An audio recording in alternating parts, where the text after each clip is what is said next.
The desert didn't kill them quickly. It did what the desert always does. It watched them, waited, and took them piece by piece.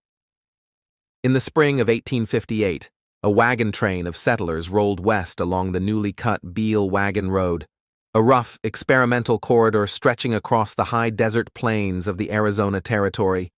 It was the first federally funded route through the Southwest, designed by Lieutenant Edward Beale to open the frontier to trade and migration. The route was barely marked, its path stitched across hostile terrain with more ambition than caution. The settlers followed it anyway. They came from Missouri and Arkansas, drawn by whispers of fertile land and a better life out west. Men with rifles and surveyors' eyes, women who packed up heirlooms beside dried beans and flour sacks, children too young to understand what the horizon would demand of them. Their wagons creaked under sun-split skies, each wheel turned deeper into a land they did not understand. The land watched them. There were signs early on, faint, like smoke on the edge of vision. A missing axe, boot prints where none should have been. A steer found with its throat slit, half buried in sand. But the group pressed on, unaware that they'd already crossed a line. The Beale Road cut through ancestral lands, territory held sacred and fiercely defended. As the wagons passed through a narrow ravine between two crumbling ridges, the ground grew quieter.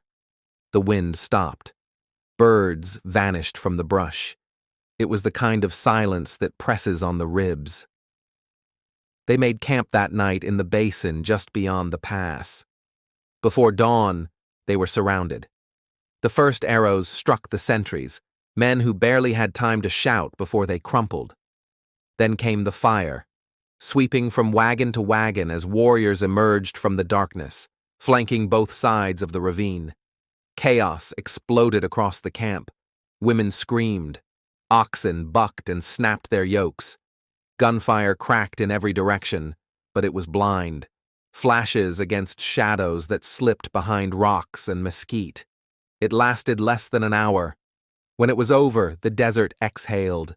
The sun rose over a scene so violent it looked unreal. Blackened wagon wheels jutted like bones from the sand. Smoldering canvas flapped in the breeze. Bodies lay scattered, some clutching rifles, others holding one another. One woman had scrawled something in ash on the side of a wagon before she died.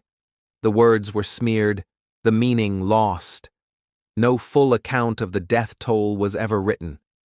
The survivors, if there were any, vanished into the wilderness or died on the trail.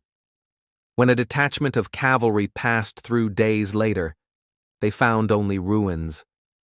What wasn't burned had been stripped by scavengers. There were no footprints left, only silence and ash.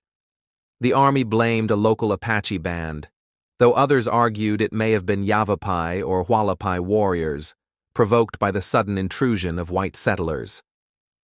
Some travelers said the attack was retaliation for broken treaties. Others whispered it was something older, a place the land itself wanted kept secret.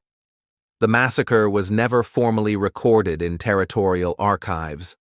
No monument was raised, no names etched in stone. It faded, buried beneath more famous battles and bloodier conflicts. But that stretch of desert still lies quiet, dry, forgotten, untouched.